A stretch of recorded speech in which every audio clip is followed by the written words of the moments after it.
Good morning. So, I'm in some crazy traffic, but it's something that I need to talk about. And, I'm going to talk about it. Sunday, my pastor, I go to Forest Heights Baptist Church.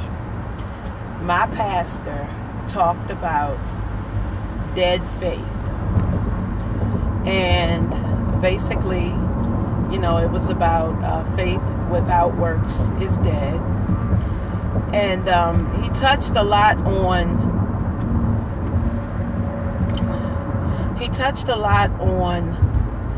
being someone that has faith that talks a lot, as opposed to someone who has faith that actually walks the walk and talks the talk. And I really felt convicted because I definitely talk a lot about Christianity, and I talk a lot about, I praise the Lord in everything that I do. When I'm at work, when I'm at home, no matter where I am, I try to be as thankful as possible. But we all know that you can never praise him enough. He's just awesome all the time. But Saturday night, I was walking my dog. I was outside walking my dog, and there was a guy sitting on the porch across from me. I live in an apartment complex. He was sitting on the porch across from me, and he had 3 young boys. I guess they ranged in age from 6 to maybe 10. And it was clear that he was intoxicated. And it was dark. It was every bit of 9 o'clock, and I'm outside with the dog. But I never felt threatened.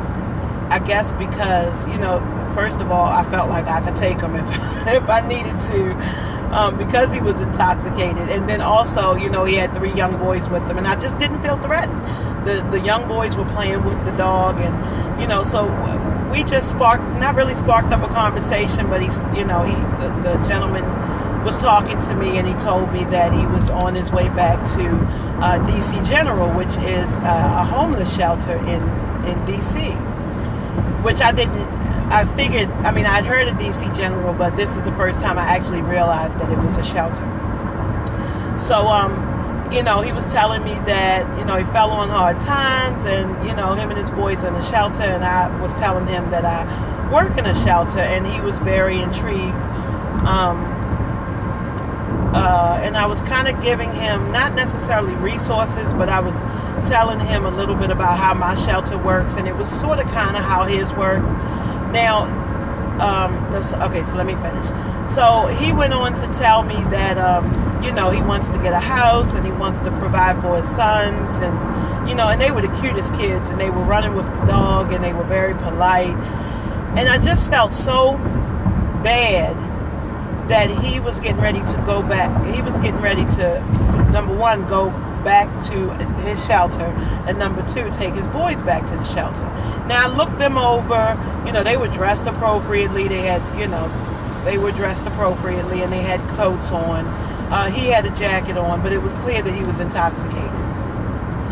So we talked for about 20 minutes, and then I told, I said goodnight to him, and I also told him that I would keep him and his family in prayer. And I told him that God does everything in due time, and it may not be in our time, but it'll be in His time, in God's time. And I walked in the house, walked back into my, cozy apartment, and I did. I sat on the sofa and immediately said a prayer for him and his family.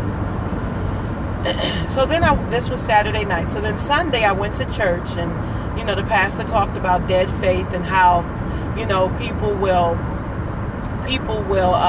see a homeless person will ask them for money, and they'll say, oh, I don't have it, but I'll pray for you. And I immediately thought about the gentleman and his 3 boys.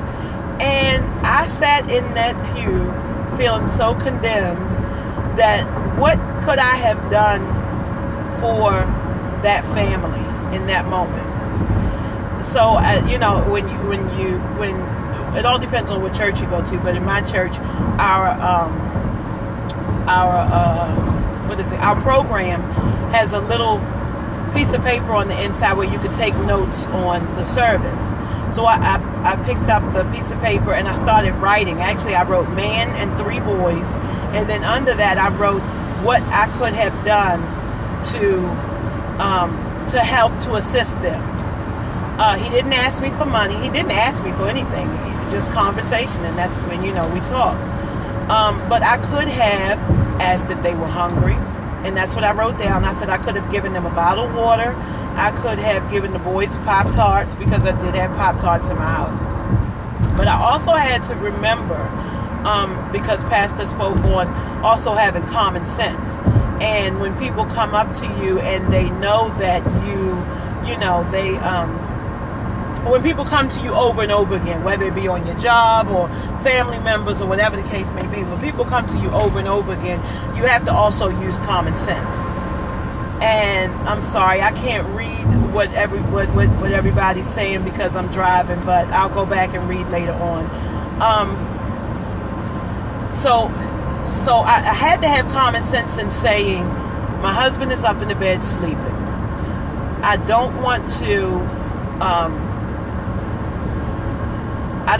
do anything that I didn't want to know. I didn't want the gentleman to know what apartment I lived in, because I was outside of my apartment building, but there's 4 different apartments in the building. So I was thinking, could I have walked in the house and got the kids a Pop-Tart? Could I have walked in the house and got him a water, because he was intoxicated?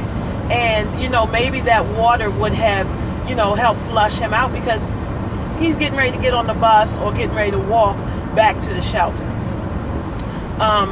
And maybe some water would have helped flush him out. That's what I was thinking, while I was sitting in the pew. I was also thinking, what else could I have done? Even though he didn't ask me for money, could I have given him a $5 bill? Could I have given, I don't know. I don't know what I could have done to make sure that I, number one, used common sense in making sure that I was safe, making sure my surroundings were safe, making sure my home was safe. But nevertheless, while I was in church, I prayed about it. And, if I see that gentleman again, because apparently he had some kind of family that lives around there. I did overhear the kids say something about, visiting grandma. So I'm thinking that maybe the grandmother or his mother or somebody lived in that in the apartment complex or in the apartment building next to me. So nevertheless, it had me thinking this morning when I was making my prayers about how I need to be more faithful in the things that I do, in the situations, and the way that I react. So some people know that I have been applying for different jobs, and I have a folder in my email entitled rejection letters, on all of these different emails that I get when I get rejected for a job. And it's frustrating, and I'll admit a couple of times I've even shed a couple of tears. And then I think back to what the pastor says about faith and how I have to really use my faith in the way I react to things, because I know that God has a plan for me. I know this. I speak it. I tell, when I'm talking to other people, I say God has a plan. It may not be according to what we think, but He already has my life laid out for me. So every time I get a rejection letter, I feel like, oh, what did I do wrong? Why didn't they like me? What did I say? What my credentials weren't good enough. But I have to remember that my reaction determines my faith. My reaction determines my faith. I have to say when I get those rejection letters, oh well, that's not what God had planned for me. And I say it, but sometimes I don't mean it. Sometimes I honestly don't mean that that's what God has planned for me. I really wanted that particular job, and I'm angry. So my words, I think that's what the pastor meant by, faith without works is dead, because I'm saying it because it sounds good. Oh, you know, what God has for me is for me. But do I really mean it every time that I say it?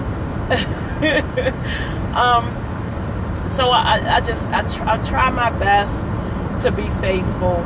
I try my best to have my actions.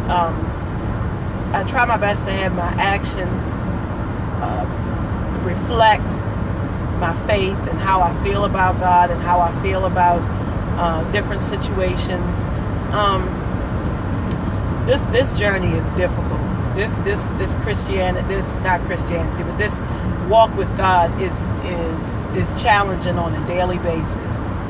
I'm going to share one more thing and then I'm going to go because traffic is starting to pick up, and I'm not looking at the phone, so I'm definitely alert. I just feel the need. This was on my heart, and I feel the need to speak it, so I'm going to speak it. I got a job in 2007, and I loved the job. I worked on it. Actually, I'm still with the company. I'm just in a different setting. But I got a job in 2007. My supervisor, who was awesome, left in 2008, and we got another supervisor in 2009. Well, he and I didn't get along, and in 2010 he put in a request to transfer me to a different unit, and mainly because I know how the company ran prior to him coming, and when he came he wanted to change everything, and my parents always taught me to voice, you know, my opinion, and I did it in a very insubordinate way, if that's a word. But he didn't like that. He wanted to come in and he wanted to change, and so nevertheless he transferred me to a different unit. Well, I was furious. I wrote emails to people. I voiced my concerns to the higher ups. I cried about it. My family had to console me. I was very upset. So I go over to the new unit, and a year later, I am in a different position. I am in a different, 2 years later, I am getting promotion. I'm getting, step increases. I just blossomed. And I thought about that this morning too, and that's why I wanted to get on Periscope. When he transferred me in 2010, I had no idea that God had something different in store for me. All I know is that I was upset because I was being transferred from some place that I loved, some place that I knew my job, I knew what I was supposed to be doing. I was comfortable, and my reaction was not one of someone who has had faith. My reaction was, I'm mad. I'm going to get him back. I want to stay where I am. I wanted to stay stagnant, and I wanted to stay comfortable. God said, no. I already know what I have in store for you. You don't know. So at that point, I should have went with the flow. I should have said, Lord, you know best. And all the little sayings that I say when other people have issues. God knows best. He has a plan for us. All of those little quirky sayings that I say to other people, I should have taken heed and done the same thing. Because here it is in 2016. I'm at the same company. I am, making way more than what I was making prior to being switched over to the new unit. That opportunity, the opportunity that I was able to take advantage of, is not even a position at the old unit. So God already knew what he had planned for me. So instead of crying and fussing and sending emails to everybody, I should have just chilled and relaxed and had faith. And I didn't. And if I had stayed there, or if God had said, you know what, she's fussing too much, I'm going to let her have exactly what she wants. I'm going to let her stay there and be stagnant. I would still be in that same unit making that little bit of money. I probably would have got a couple of step increases because granted it is 6 years, but I would not be where I am today. And I ain't no millionaire, nothing like that, and I'm still living paycheck to paycheck, but I've been presented with more opportunity. I've learned so much more. Excuse me. And yeah, that's it. So I don't know if this can help anybody today. I just, again, felt it on my heart to share, what my pastor said and what I have been through. And from now on, I am going to really think about my reactions. And not just in a job in rejection letters, but every reaction. I'll share that I'm petrified of getting on the elevator by myself. But, in the event that I get on the elevator and it gets stuck, I have to have faith that God is going to bring me out of that too. I don't know how my reaction is going to be. I'll probably hyperventilate and and have a fit. But I know what I should do. I should just, have faith that He's going to bring me through like He's brought me through the last 44 years of my life. So I'm just thankful. I'm appreciative, and prayerfully this message can hit someone else. Again, I'm sorry that I can't read the comments because I am driving and traffic is picking up, so I'm getting ready to go. But I hope that all is well with everyone, and have a great Tuesday. Bye-bye.